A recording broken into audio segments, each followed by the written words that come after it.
Today's webinar, The Center Will Not Hold, The Resurgence of the Right Wing, brought to you by the ABA section of Civil Rights and Social Justice.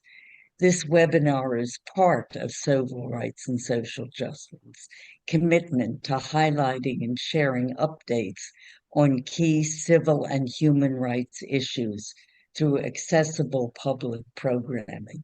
To learn more about upcoming events, etc., visit americanbar.org/CRSJ. Now, there are a few housekeeping items before we begin. Please submit your questions using the Q&A function, not the chat. I think there are two people who already did the chat. Use the Q&A, not the chat. If you don't see the Zoom controls, chat, Q&A, etc., try moving your mouse or tapping the screen. This program is not for CLE credit. This program is being live streamed to CRSJ's YouTube channel, where you can watch immediately after the conclusion of today's program. And a recording of this program, along with resources from the panelists, will be posted online soon and shared with all registrants. Please consider forwarding to your interested colleagues, which I think Sylvia had done. So let's get started. Let me introduce your panelists, and Elizabeth DeFeese is going to join us later. But Sylvia Mayer is academic director and clinical professor in the Center for Global Affairs, where she leads the Masters in Global Affairs concentration in Global Center Gender Studies, the annual Center for Global Affairs field intensive to the UAE, and serves as faculty advisor to the Masters in Global Affairs Calendar Working Group. Sylvia's principal fields of interest and expertise are women's rights, with a particular focus on Western Europe, Latin America, the UAE, Iraq, Kurdistan, and Afghanistan, where she has taught and conducted extensive field research. Sylvia is especially interested in gender-inclusive urban planning and design, as well as the politics of gender integration and multiculturalism in Western Europe, and the rise of right-wing extremism in Western Europe. And Sylvia is originally from Austria, so can certainly go into the right wing there. And then we have Suchitra, who's going to pronounce correctly her last name for us. All right. Okay, Suchitra is a barrister, writer, and founder of the Polis Project, a research and journalism organization. She's the chair of the International Human Rights Committee at the New York City Bar, and previously worked for the United Nations tribunals for the former Yugoslavia and Rwanda. Her work focuses on law, narrative, and documenting state violence and resistant movements. And Elizabeth DeFeese, when she joins us, if I can find her. Elizabeth DeFeese, when she joins us, is a distinguished scholar and Dean Emeritus of Seton Hall University School of Law. She teaches international law, international human rights, international criminal law, European Union law, as well as United States constitutional law. She was a visiting professor of law at the University of Milan and held a distinguished chair at the University of Naples, pursuant to a Fulbright scholarship. In addition, through Fulbright scholarships, she's lectured at various universities, including those in India, Bangladesh, Egypt, and Armenia. She's also the recipient of several other awards and fellowships, including a Ford Foundation Fellowship and a Reginald Heber Smith Fellowship. Prior to joining the faculty at Seton Hall, she was an attorney with the U.S. Department of Justice in Washington and also an assistant U.S. attorney in the Southern District of New York. And we're going to begin with Sylvia. Thank you so very much, Elizabeth, for inviting me to join the panel and for this very warm introduction. Good afternoon, everyone. As Elizabeth said, my name is Sylvia Meyer, and I serve as a clinical professor and academic director at the Center for Global Affairs here at New York University. As Elizabeth also very kindly shared I am Austrian by birth. Part of my family is German. So I feel very strongly about the topic we're going to be discussing today. And over the next 10, 11 minutes, I will share with you some thoughts, some data points, and hopefully some ideas of actionable solutions on how we can counteract the resurgence of the far right in Germany and Austria and beyond. For a little bit of context, what you're looking at right now is a map of Europe and a pictogram of the composition of the European Parliament. And if you look a little bit more closely, you'll see my birth country, Austria, that looks like a tadpole in the heart of Europe, surrounded by an ocean of dark purple. And this image, this map, highlights Europe's shift to the right. The darker purple, the larger the percentage of either support for far right-wing parties in a particular country or their inclusion in government at different levels, at the federal level, at the regional level, or at the local level. And what you're seeing is that Europe has really, as a continent with very few exceptions, and the Balkans aren't completely included in that map, shifted to the right over the last roughly 10 years. Of course, it didn't start 10 years ago, but it really deepened about 10 years ago. And you see this political realignment, if you will, from center left to center right, or very much to the right, reflected in the composition of the European Parliament. We had European parliamentary elections last year. And as you can see, the number of blue parties, meaning tinged blue that represent conservative parties, has really increased quite significantly. Red and green are parties to the left. So the rightward shift in Europe is real. It is both taking place at the national levels, plural, as well as at the European Union level. Now, Excuse me, I'm sorry to interrupt, but somebody said, could you increase your volume? I will try. Thank you.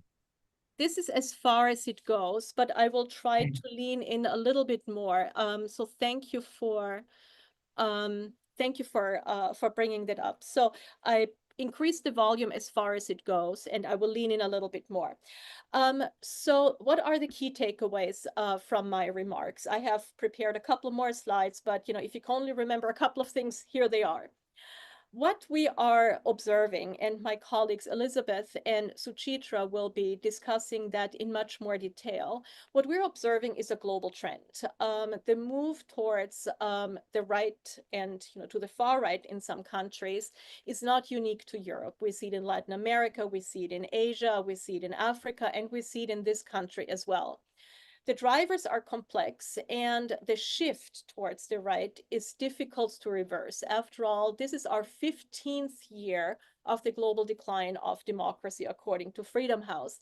But, and this is why I put it in red, it is not inevitable. It is the result of individual choices, either to promote certain ideologies or to vote for parties. As an individual, when you tick at the ballot box, or you pull the lever to vote for particular political parties. Also, and this is kind of a play on the title of this panel, the cordon sanitaire has broken down in some countries. So cordon sanitaire is a military term. It's French. It means it's the guarded line. It's kind of the line, that you have to hold in order to protect, let's say, civilians or a city. The title of the panel is The Center Will Not Hold.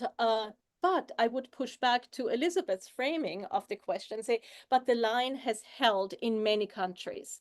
The cordon sanitaire has broken down in some countries and the center has fragmented, but the line has held in many. I'm very solution oriented in my work and in my personal life. So I do believe we need to focus on what we can do to hold the line.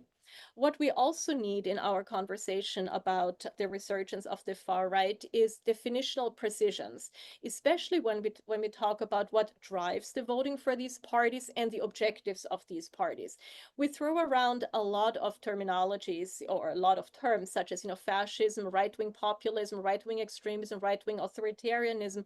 All of these are true reflections of reality, needless to say. However, not every party that has a right-wing ideology is automatically right-wing extremist. And this is important definitional precision because it opens spaces for effective policy interventions and trend reversals. So it is easier, for instance, to peel somebody off who votes for a party that is a right-wing populist party or a right-wing authoritarian party rather than somebody, who votes for a right-wing extremist party and, supports overthrowing democracy or advocates for the use of violence in doing so. What is also important to understand is that the resurgence or the surgence of the right takes different forms. The right wing, most of the European parties that we're talking about are right-wing populist parties. There are some exceptions, right-wing extremist parties such as the AfD. As of May 2nd, it has been classified by German domestic intelligence, which is the equivalent to the FBI, as a right-wing extremist party. The Golden Dawn, for instance, is a right-wing extremist party as well. Fidesz in Hungary is a right-wing authoritarian party. But the inclusion in governments, we have to make sure that we understand that some of the right-wing parties are included at the federal level and some at the state level. What we also witness, especially in the case of Austria and Germany, there is a clear East-West divide. So there is greater support for the AfD in the less industrialized and less economically developed East rather than in the West, even though the number of immigrants in the East is much, much lower than it is in the West. Also characterizing the surgence or the resurgence of the right wing is a rural-urban divide. More people in rural areas vote for right-wing parties than in urban areas. However, in urban areas, we also see geographical voting patterns. Not surprisingly, in districts such as in Vienna, my birth town, like the 16th district, for instance, people vote in higher numbers for right-wing parties where there is a higher number, especially of concentratedly living immigrants. Education divide, not surprisingly, there is a correlation, even though it's not perfect, needless to say. The lower your educational attainment level, which is sometimes related to your economic attainment level or your SES, your social economic status, is correlated with greater support for right-wing parties. Very importantly, I teach global gender studies as well. Young men who feel alienated from quote unquote the system are a key voting bloc. And very worryingly as well, women are increasingly voting for and leading right-wing parties, as well as are active participants in the right-wing social media ecosystem. And there are also exceptions to this trend. And this is, what I think and hope we can focus on in our conversation after the panel. There are exceptions to the trend. So for instance, Ireland, Portugal, and Spain, in Europe and Canada and New Zealand and other parts of the world have really bucked this trend of a right-wing resurgence. Now, I promised I would talk a little bit about Austria and Germany more concretely. And I framed this particular slide, or I titled this particular slide, "The Past That Has Never Truly Been the Past." And what I mean by that is this is not a new phenomenon in Austria and in Germany. In Austria and in Germany, sorry, in Austria, we have witnessed a fairly strong presence of the right wing since the early 1990s. Some of you, of people of a particular age, such as myself, you will remember Jörg Haider, who was the right-wing Wunderkind, meaning the golden child of the 1990s. He passed away about 20 years ago in a terrible car accident. And he really, really made the inclusion, if you will, of the right-wing extremist party, the FPÖ, in Austria's government possible. For instance, we had national elections in September of last year, in the fall of last year, and for the first time in the history of the Austrian Republic since World War II, the FPÖ won the relative majority, so almost 30%. The cordon sanitaire has held this time in Austria. Even though the FPÖ won the majority vote, it will not form part of the government. The parties who are either center-right and center-left, like the Social Democrats, the SPÖ, and the NEOS, which is a classically kind of liberal centrist party, have formed a coalition to exclude the FPÖ from government. Now, in Germany, the rise of the right really started with the migrant crisis of 2015, so about 10 years ago. And in the national elections of just 2 months ago, in March of 2025, the AfD, as a result of really the mismanagement of the migrant crisis, economic malaise, the Ukraine-Russian war, has taken the second place in the national election. So the Christian conservatives came in first, then the AfD, and then the SPD and the Greens. And the AfD, like in Austria, so the line does hold, has not been included in the government. In fact, just about a week ago, the AfD has been confirmed by the Bundesverfassungsschutz, which is the federal guardian of the Constitution. It's the domestic intelligence service equivalent to our FBI, as a right-wing extremist party, and is facing a possible ban. Now, I'm mindful of the time, and you will see a lot of text. This is only to say what drives or facilitates support for the AfD and the FPÖ. And it's really, not surprisingly, the usual suspects: immigration, fear of personal economic decline or security, cultural grievances. And then what is really important, and think back to the first slide that I shared when I said, we have to be precise in our definitions and really understand what the meaning of certain parties is, what are their drivers and what are their objectives, right-wing extremism versus right-wing authoritarianism versus right-wing populism.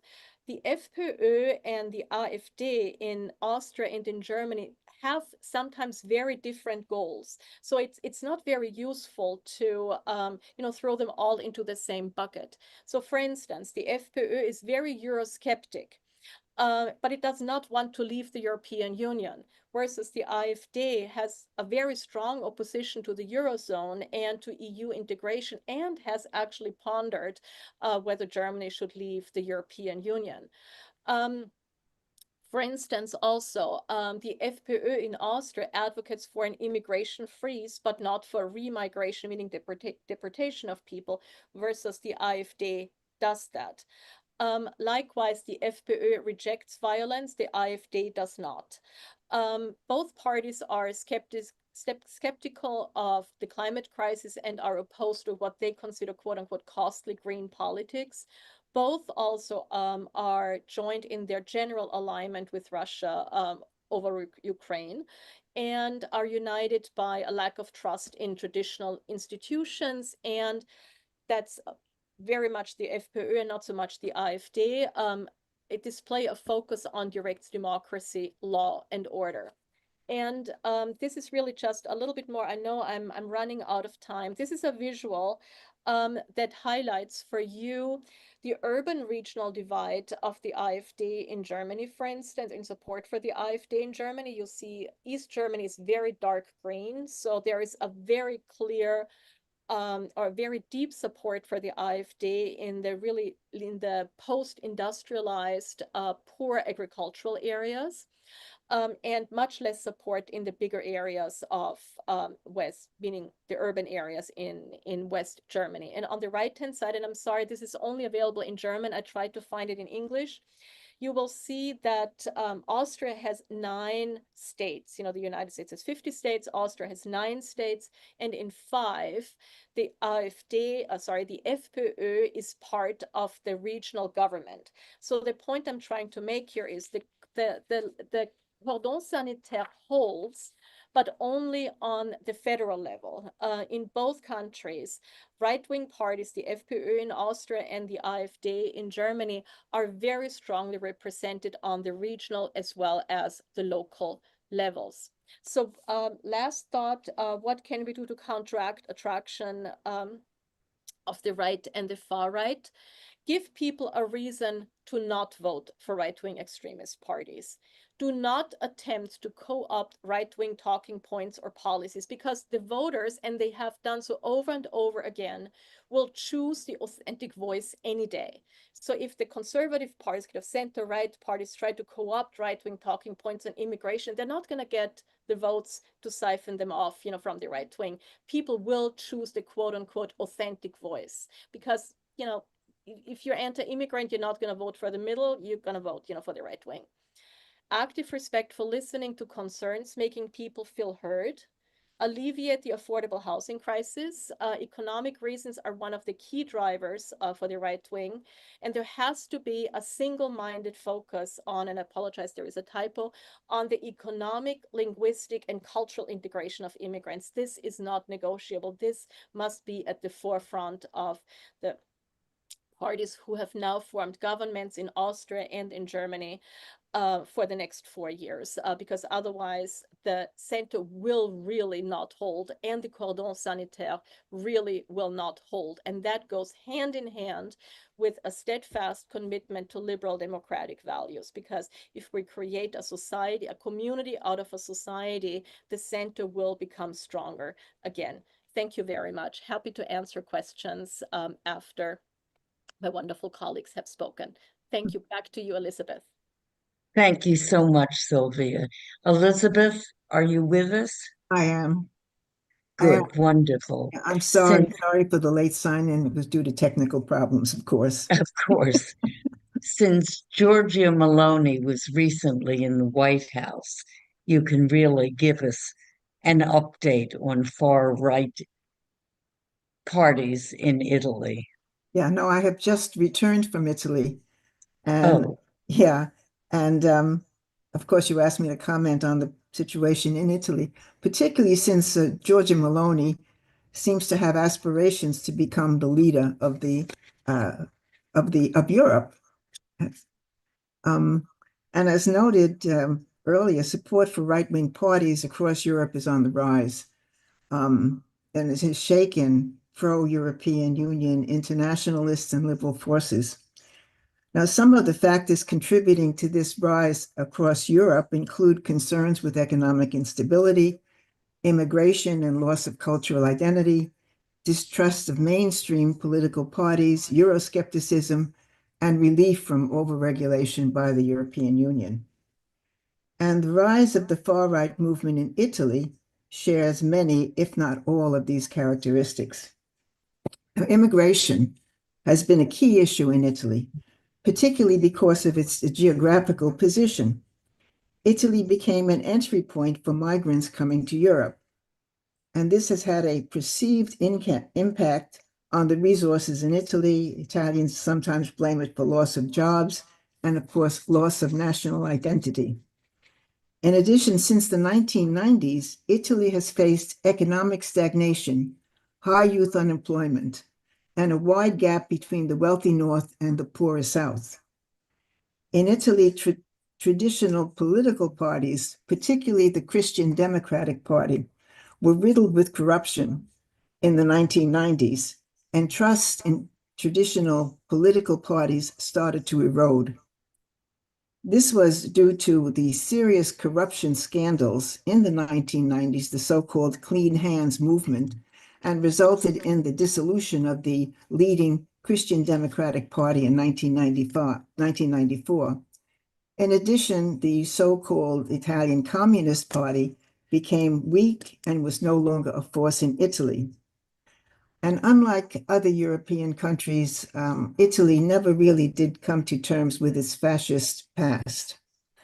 Thus, an opening for new political parties, such as the far-right Sforza Italia party, led by Silvio Berlusconi, who also dominated the media, came to the fore. Now, these new parties had a clear message and charismatic leaders, such as Berlusconi and Giorgia Meloni.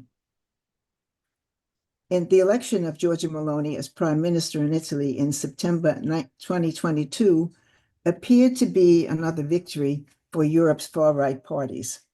Her party, Fratelli d'Italia, or Brothers of Italy, was known for explicitly boasting about its fascist roots. Her electioneering slogan was Dio, Patria e Familia, translated God, country, and family. And in a widely quoted and much repeated election rally in Rome, she said, and repeated this time and time again, I am Giorgia Meloni, I am a woman, I am a mother, I'm Italian, and I am Christian. Her party won a landslide in the elections, forming a coalition with the far-right League Party and the Sforza Italia party. It ran on a platform of anti-immigration, Euroscepticism, Italy first. Meloni focused on family values, and she courted the Catholic vote in Italy. Upon her election, Meloni continued Italy's tradition of Atlanticism and support for Ukraine. She supported entry of Ukraine into the EU and voiced support for a very strong NATO. She also formed a friendship with the president of the European Commission, Ursula von der Leyen, and she even avoided any unnecessary clashes with the then leader, Emmanuel Macron. Her moderate stance on the international front could be attributed to a desire to build closer ties with the United States, which was led at that time by Joe Biden, an internationalist. She also cultivated a favorable position with the EU, very mindful of the fiscal benefits that Italy had received from the EU. By displaying such moderation in foreign policy, Meloni sought to position herself as a reliable European leader in the mold of Angela Merkel or Emmanuel Macron, and eventually steering European Union policy to the right. However, Meloni's domestic agenda has been anything but moderate. A directive by her government blocked the registration of newborn children of same-sex couples, and some members of the ruling coalition have embraced the concept of the great replacement theory, espoused by white supremacists. Asylum seekers in Italy have found it increasingly difficult to file claims, and instead the government has initiated the practice of keeping refugees in detention centers. One such detention center has been located in Albania, and this with a view to ultimately deporting the refugees. The government also moved to replace top officials at Italy's public broadcast station RAI, provoking a rare reprimand from the European Commission. And 2,000 RAI journalists went on strike for 5 days in protest against political interference in their reporting. The government also has proposed a reform of the Italian constitution to concentrate more power in the prime minister's hands at the expense of the president and the parliament. And under Italian law, it is the president that is sort of the guarantee of the constitution. Now, I'm sure that many of these domestic policies sound very familiar to an American audience. As a result of these policies, Giorgia Meloni has been characterized as the Janus face of the far right in Italy, moderate on foreign policy and hyper-conservative at home. Now, with Trump's return to office, Meloni has gradually shifted to the right on foreign policy as well. Nowhere is this more apparent than her stance on Ukraine. She has avoided mentioning Vladimir Zelensky by name, and although she continues to voice support for Ukraine, she has not referred to Ukraine's territorial integrity or Russia's aggression. And in March, for the first time, her party abstained on a European parliamentary resolution in support of Kyiv. Despite her criticism of the EU and its so-called overregulation, Meloni does not advocate that Italy leave the European Union or the Eurozone. Italy has benefited greatly from membership in the European Union. Of the more than 800 billion in post-pandemic recovery funding, Italy received $200 billion. So they are very happy to stay in the EU. Now, in April of this year, Meloni and Trump met at the White House. They share a warm personal relationship, rapport, and Trump has called Meloni his good friend. At the meeting, tariffs were discussed. Initially, it was thought, and Meloni tried to get a favorable deal for Italy with respect to the tariffs. However, under European Union law, no individual country can negotiate. They have to negotiate as a bloc. While it became apparent that the EU would be dealt with as a bloc, Meloni positioned herself as a mediator between Brussels and Washington. She attempts to become the mediator, the voice of reason, but to this date, of course, no agreement has been reached. The war at Ukraine was also discussed with Trump, and Meloni affirmed ongoing support for Ukraine. Trump also expressed a desire to end the conflict, but conveyed his satisfaction of all parties involved. And of course, no definitive solution or conclusion was reached on any of these issues. So all in all, although there was much discussion, there was no tangible results as a result of the meeting with Trump. Now, interestingly enough, at the Munich Security Conference in February, you may recall it, Vice President Vance criticized European leaders for weakening the continent through excessive bureaucracy. He called it mass migration and a retreat from core democratic values. Meloni publicly defended Vice President Vance, and at the Conservative Political Action meeting in Washington, she asserted that Europe had been, quote, sacrificed on the altar of wokeness, bureaucracy, and mercantilism. She emphasized the importance of identity, democracy, and freedom of speech as foundational to any Western alliance. Meloni stated that without a deep-rooted identity, we cannot be great again. She criticized European elites for adopting what she described as American liberal leftism, arguing that this ideology constituted a weakening of the continent's cultural underpinnings, very conscious of some sort of national identity. Now, while many European leaders condemned Vance's remarks, Meloni stood out as a supporter, aligning herself with his critique. She thus reinforced her position as a leading voice among European conservatives who challenged the prevailing liberal consensus in the European Union. Now, in conclusion, it would seem that with the election of Trump, although Italy will continue to move to the right on foreign policy, it will remain part of the West. However, Meloni might be more emboldened to champion the vision of a white Christian illiberal West made up of sovereign nations, not subject to multilateral institutions in which power is increasingly centralized in executive hands. So what we see in Meloni is very much a convergence with the so-called MAGA tradition here in the United States. And I will leave that for questions later. Thanks so much. Suchitra?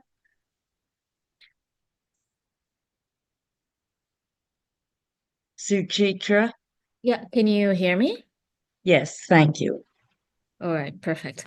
Thank you so much for this. And I'll just get started. I'm building up on a lot of the ideas from both of the previous speakers. So let's hit the ground running.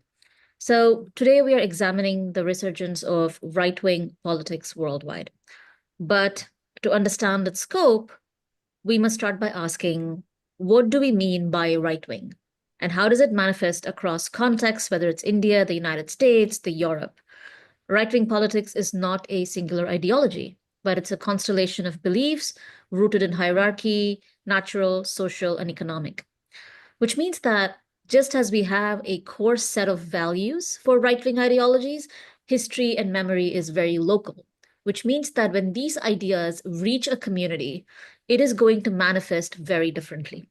In India, this means caste. In the United States, it's racial stratification. The common thread is the belief that hierarchies should not only be maintained, but reinforced. Economically, right-wing politics champions deregulation, privatization, a laissez-faire form of capitalism.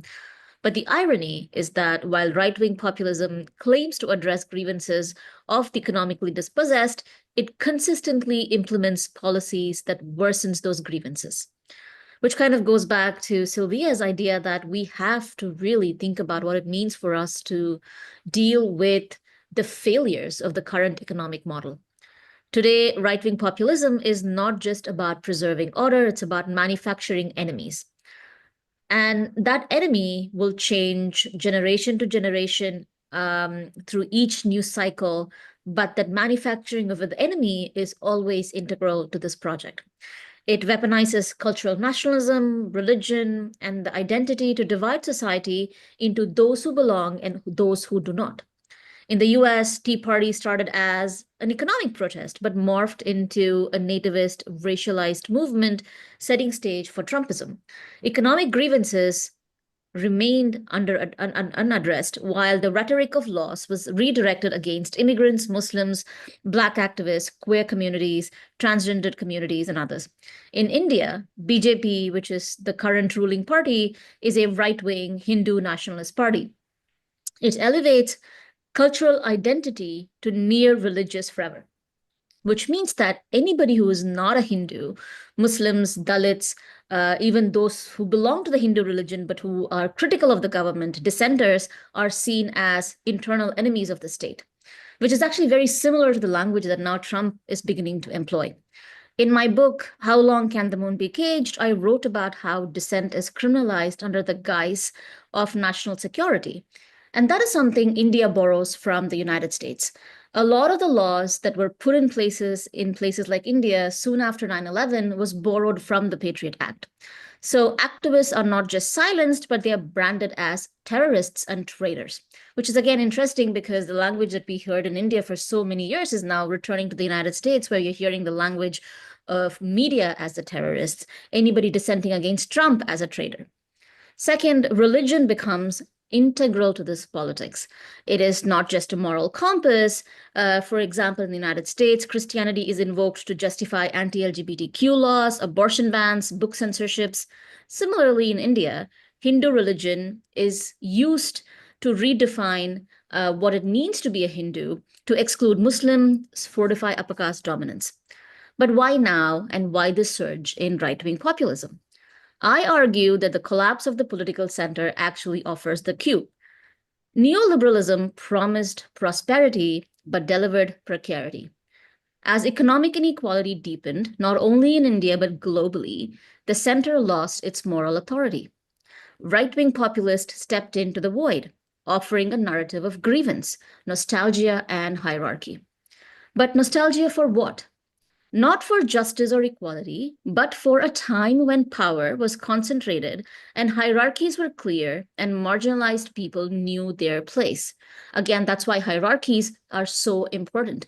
When you listen to Trump talk about make America great again, or that we need to go back to a time when things were great, often the time period is seen as the 1950s or 60s. But what was happening in the 1950s and 60s? It was not a particularly great time for anybody except a small minority of people. Now, let's break down the key strategies that right-wing uses that are quite similar, I would say, across both India and the United States. First, of course, is the criminalization of dissent. In India, dissenters like Omar Khalid, who is a student activist, Sudha Bharadwaj, who is a lawyer who worked with some of the most marginalized communities, were Omar Khalid is still in prison, but Sudha Bharadwaj is now out in bail, were imprisoned through fabricated charges of sedition and terrorism. I want you to kind of take a minute and think about it. These are student activists and lawyers who are advocating for an equal, just society, and yet they are being imprisoned under fabricated charges. We now know that spyware like Pegasus was used to incriminate or create evidence, and they are charged under sedition or terrorism. In places like Kashmir, mass detention is used to create a new class of political prisoners. And the aim is to equate dissent with deviance, to make resistance synonymous with criminality, not unlike what we're seeing across the United States now to various ways, to various degrees. In the US, the methods differ. The objective is the same. After Black Lives Matter protests, anti-riot laws were weaponized to target Black, Indigenous, and immigrant activists. The state cast itself as the arbiter of belonging, silencing those who refuse to submit. And again, this is not something new. I want to quote Bobby Seale, who's a co-founder of the Black Panther Party, recalling his gagging and beating in a US courtroom in 1969, where he says, "They really brutalized me." So again, this is not something new. This is simply a repetition of history, and each generation is beginning to make sense of these things in its own way. Second strategy is the criminalization of educational institutions themselves. Universities become battlegrounds. In India, JNU, which is one of the most prestigious universities, is transformed from a space of critical thought to a surveillance zone where dissent is labeled as, again, urban Naxalism or terrorist activity. In the US, we have book bans, targeting of queer literature, critical race theory, slavery history are all part of a broader effort to whitewash the past and erase dissent. Again, we have to look at what's happening in university campuses now. The aim is to produce a generation that has no memory of its own history, of resistance, and no vocabulary of critical thought. The third strategy is rewriting history. Again, I think the idea of book bans and targeting knowledge itself is something that kind of goes hand in hand with rewriting history. In India, Modi's government rewrites history textbooks to glorify Hindu kings while erase Muslims from its history. It's recasting India as a predominantly and perpetually Hindu nation under siege, but in reality, India is not a Hindu nation. It is a nation that is home to multiple religions. But BJP is not just rewriting history, it is borrowing from it. RSS, the BJP's ideological parent, is explicitly modeled after European fascism. Mein Kampf, Hitler's Manifesto, is one of the highest selling books in India today. And this is not a coincidence. It is a blueprint, and Hitler's racial purity doctrine has been adopted by Hindu supremacist narrative, casting Muslims as the internal enemies. But again, the idea is for us to understand that these are not separate acts. We cannot just look at India, the United States, Germany, Austria, Italy, and all these countries in isolation because they're all learning from each other consistently. The fourth strategy is a consolidation of economic power. Authoritarian regimes don't just silence dissent, they plunder resources. In India, Modi's oligarch allies are Adanis and Ambanis, who amass wealth through land grabs, deregulation, and privatization. In the United States, oligarchs like Elon Musk, Jeff Bezos, position themselves as innovators, but their wealth comes from exploited data, labor, and monopolized industries. The result, the state and the oligarch become partners in repression. Finally, manufacturing of statelessness or manufacturing or precarities related to citizenship. In India, the Citizenship Amendment Act and the National Register of Citizens render millions of Muslims and others effectively stateless, forcing them to prove their citizenship through multiple impossible documentation requirements. In the US, the Build the Wall rhetoric criminalizes undocumented immigrants, creating a permanent underclass that serves as a scapegoat when the state needs to justify repression. Across all these tactics, a single belief emerges. Hierarchies must be defended and maintained. The state must dominate, the wealthy must be protected, and the dissenting class must be criminalized. But the deeper objective is to normalize the fear of the other, the fear of dissent, the fear of history, and the fear And the fear is such a currency that through which the power constantly consolidates itself over and over again. Now, bringing to the conclusion, the question is not whether the center will hold, it won't. The question is, what are we going to do when it finally falls apart? And I argue that it is falling apart. Today, I want to talk about, we are talking about the resurgence of right-wing authoritarianism, but we must understand it is not an isolated phenomenon. It is a global system of power that operates across borders, economies, and narratives. One of the most dangerous illusions we hold is that these regimes of violence, authoritarianism, and impunity operate in isolation. They don't. Modi's India is not distinct from Trump's America or Netanyahu's Israel, but that is dangerous. The very idea that we think of these democracies as silos, it is in itself is a very dangerous and a deliberate lie. These regimes are not just connected, they're actively learning from each other, borrowing tactics, refining methods, and sharing strategies. Again, let's go back to one of the things that I said earlier. BJP, which is ideological parent is RSS, was explicitly modeled after fascist movements in Italy and Nazi Germany. RSS has taken Hitler's playbook. And now let's also understand that, let's not forget that Nazis did not invent racial hierarchies. When Nazis were devising the Nuremberg laws, and they drew inspiration from American Jim Crow laws, borrowing segregationist policies to construct their racial purity codes. And the Holocaust itself did not begin in Europe. It was first perfected in the colonies. The Germans carried out the early experiments in genocide in Namibia, annihilating the Herero and the Nama people. Testing these strategies, they would later use on the Jews, Romas, and others across Europe. Britain, the mother of all modern policing, did not invent surveillance and crowd control at home. It perfected it in the colonies. The methods that the British used to police Indian revolutionaries and crush uprising in Africa became the template for modern militarized policing, not only in Britain, but across Ireland. Yes, Now, Suchitra, thank you very much. I'm But not, does I just want to finish. There's a all right, sorry.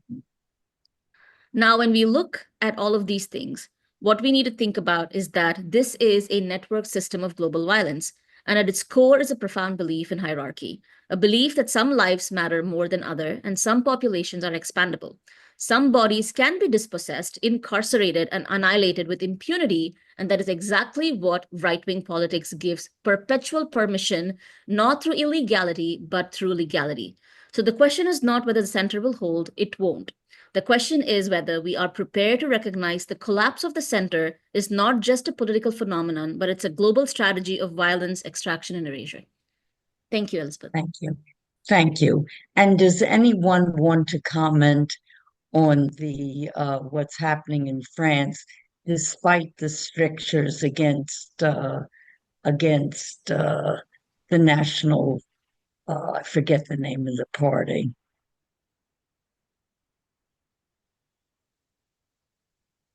Does anyone want to comment on that? First of all, Suchitra, thank you so much for this absolutely brilliant presentation. I learned so much from it as well. I was also taking notes as a fellow panelist, so thank you so much. In terms of the developments in France, well, I mean, the conviction of Marine Le Pen certainly will have an impact on the future of the party. I mean, she was such a unit, I'm trying to find the English word for it. So unifying factor of the party. And, she really brought together the forces and the ideology of the right. So we will see. I mean, it's a very personality-driven party, but it also has very strong roots in the provinces of France. So I don't see the party wither away and die. I see a slight weakening over maybe the next few months until a new leader has been found and has consolidated power in their name. But we will see. It's definitely an interesting development. Thank you, Sylvia. And there is a resource how the far right is expanding its international network, which should be there. And mentioning the gorilla in the room, I quote from the New Yorker, which says, "None of Europe's far right leaders are as far right as Trump or as recklessly contemptuous of the rule of law." And my question to all of you, do you think the far right is mainly based on immigration? Suchitra, you were wonderfully specific on this issue. I think it is less about immigration and it's more about hierarchies and constantly producing and reproducing hierarchies. And what immigration does is that it really creates a hierarchy of human beings based on their documented or undocumented status. And Right. I think we have to understand is that we have to move away from the language of legality and illegality when it comes to migrants. For someone like me who came to this country, I already had law degrees. I went to Yale for graduate school. I live in New York City. And even for someone like me, the process of becoming documented as an American citizen took over 20 years. I came to this country legally. I did everything right. I was on the top of my class. I was always a scholarship student. So there is, even when you are constantly asked to show exceptional behavior, the path to documentation as a citizen is long, it's hard, it's exceptionally expensive. So the reason we keep creating these hierarchies of citizenship is that undocumented people also end up becoming the labor. And understand that extraction of labor is foundational to American democracy. So I don't see immigration as just simply as one component, and I think it is a side effect of maintaining this hierarchy.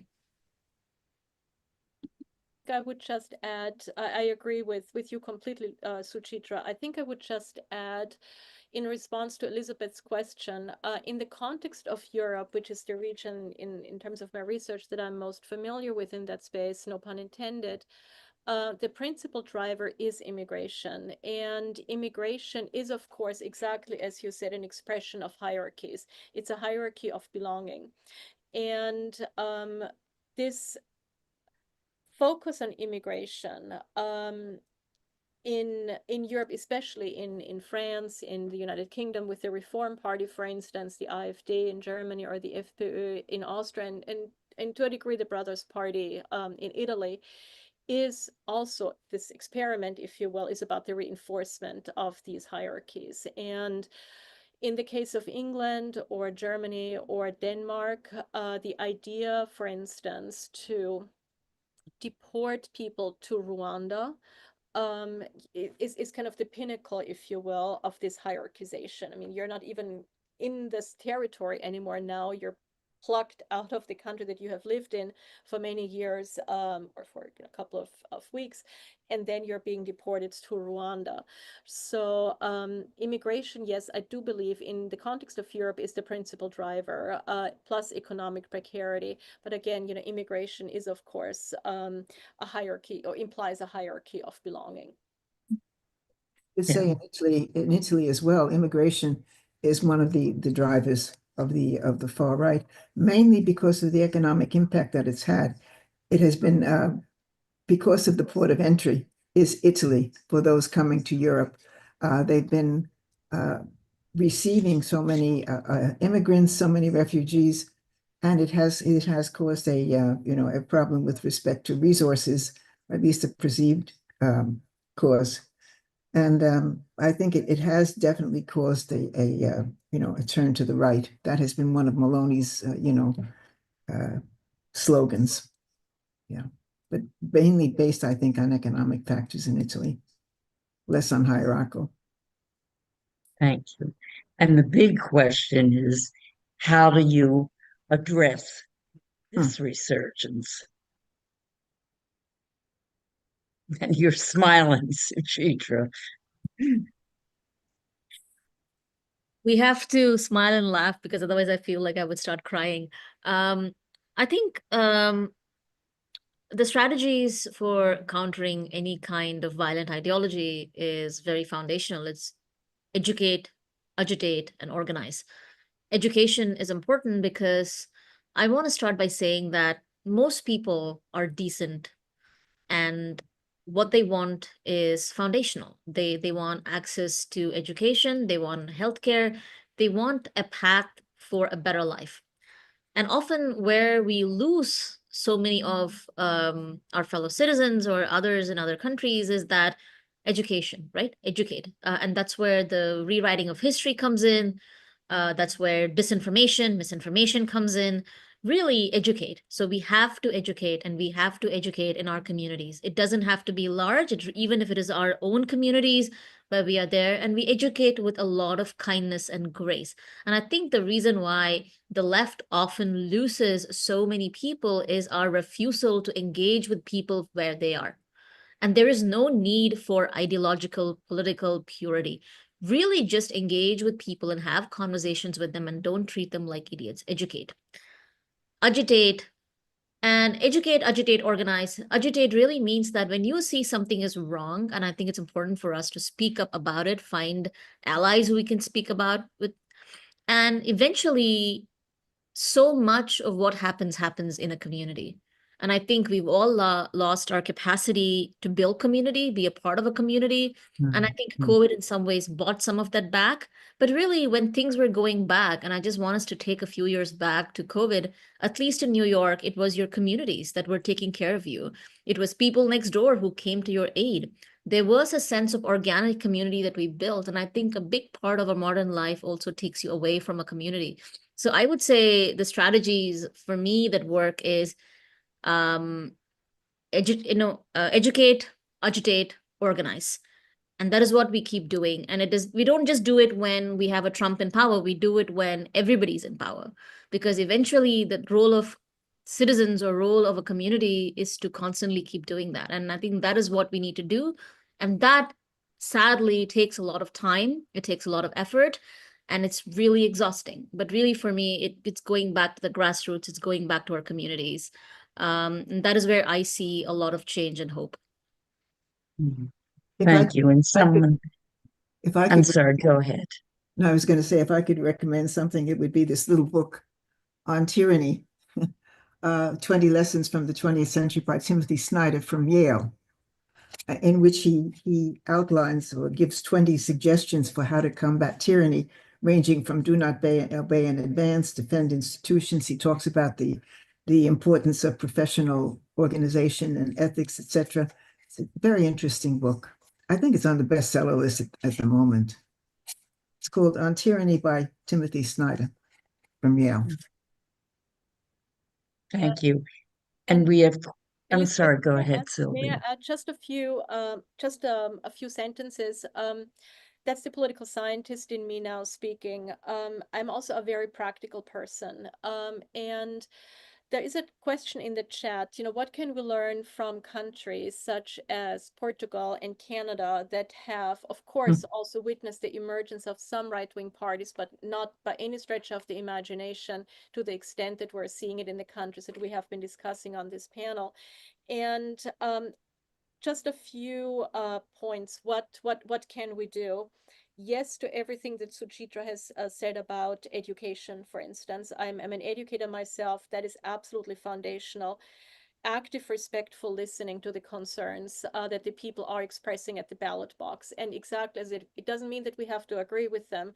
It absolutely means, that we have to make people feel heard, to listen respectfully and engage with them, meet them where they are.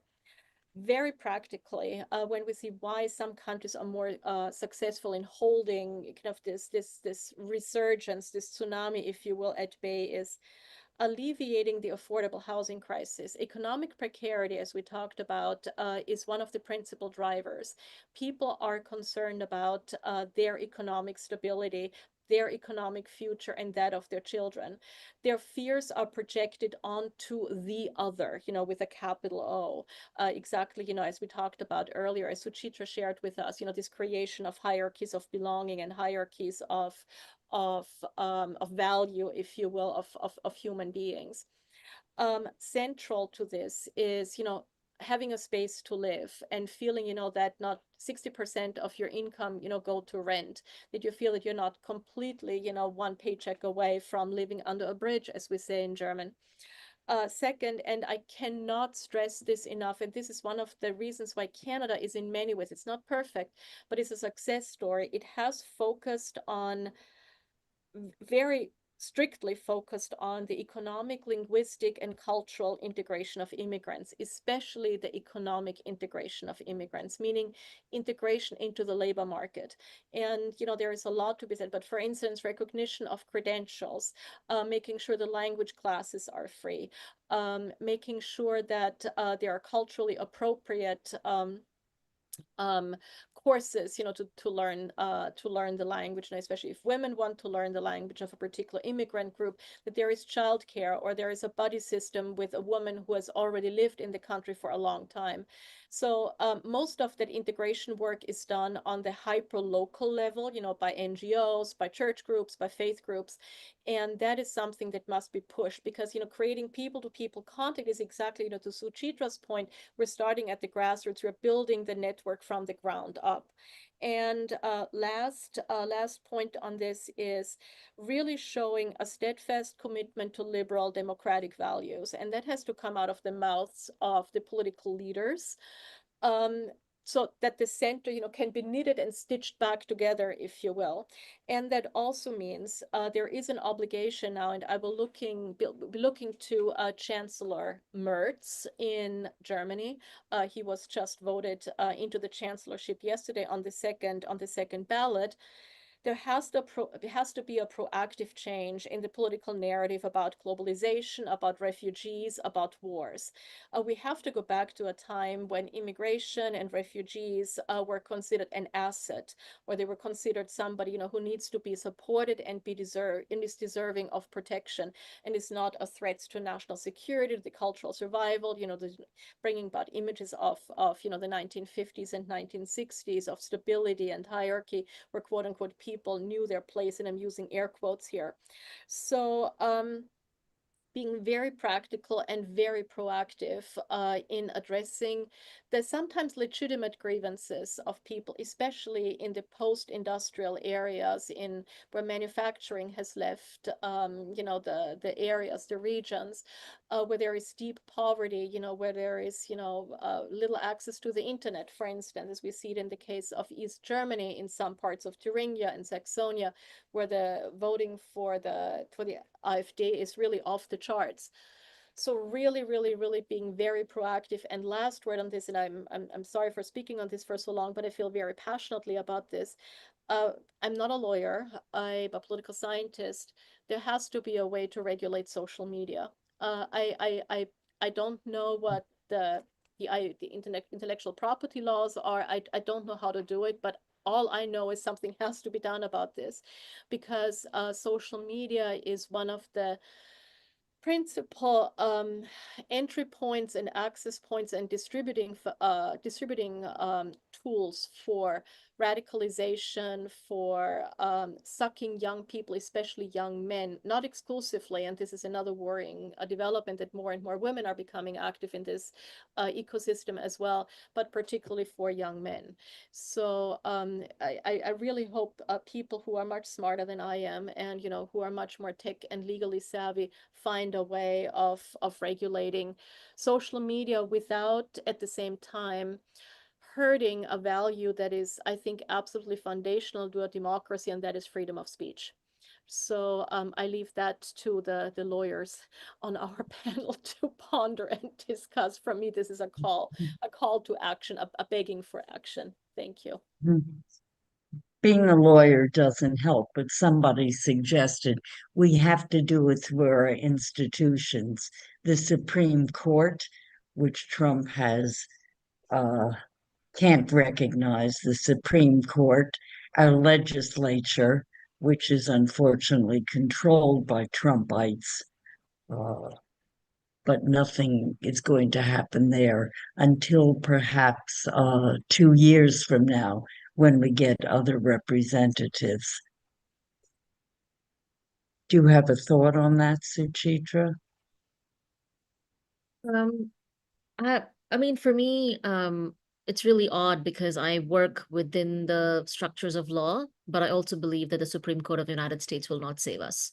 The judges and the legal system at this point in time is just going to be one piece of the puzzle. And my biggest concern right now in the United States is that the language of legality is being increasingly eroded. You could now have a judge very clearly say that the flights deporting immigrants extrajudicially without due process have to be turned back and it has to be halted. And the Trump administration, as regularly flaunted, law. So it doesn't matter that there is a ruling. What matters is that we now have a consistent pattern of behavior where law itself is being taken for granted. And that is completely new territory for so many of us who have seen the erosion of judiciary and other things, but this is beyond the area of judiciary. And yet, I think working within the law, pushing for institutional integrity, pushing for structural integrity of our courts remain important, but that is just one main puzzle. I think Americans have to really understand that we are beyond the point to just believe that our institutions will come to save us. Perhaps this happened in 2016. I just increasingly believe that that is going to become harder and harder for us to hold, which means that we have to come up with other ways of thinking. And in reality, I think so much of the belief in the liberal world order is being eroded because we have no mechanisms to hold it accountable. So I would just say that I am not sure because we are in completely new legal territory. But I'm sure there are people far more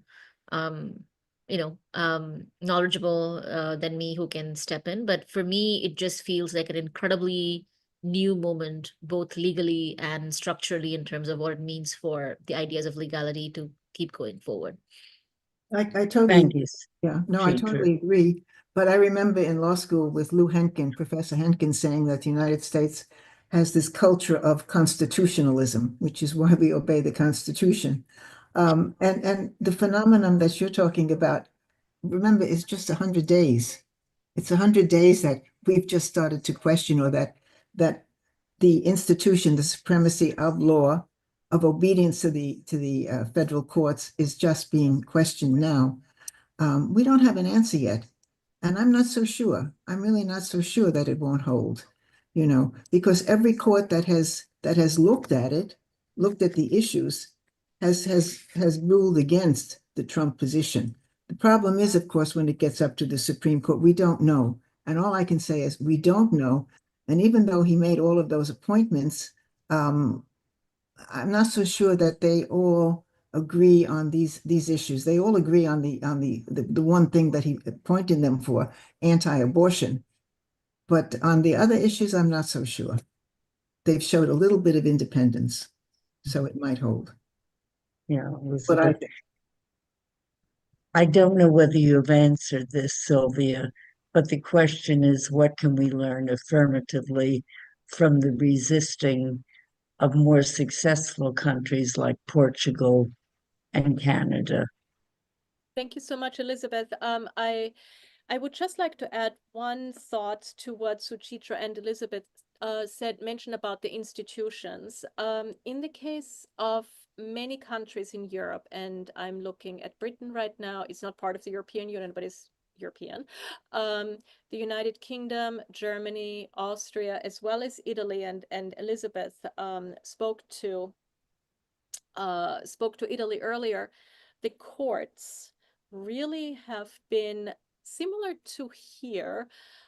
In many cases, the final line of defense for immigrants and for refugees. So when we talk about the court system in Europe, the courts have stood fairly firm in holding the line against some of the excesses of right-wing governments. And I'm looking particularly at Britain and at Italy right now.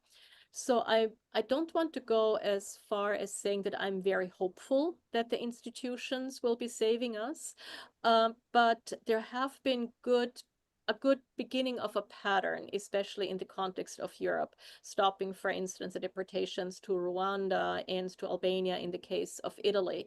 So it's thankfully, and maybe I'm too much of an optimist for this, but thankfully in that space, it's not all horrible news coming out of Europe. So it gives me a little bit of hope.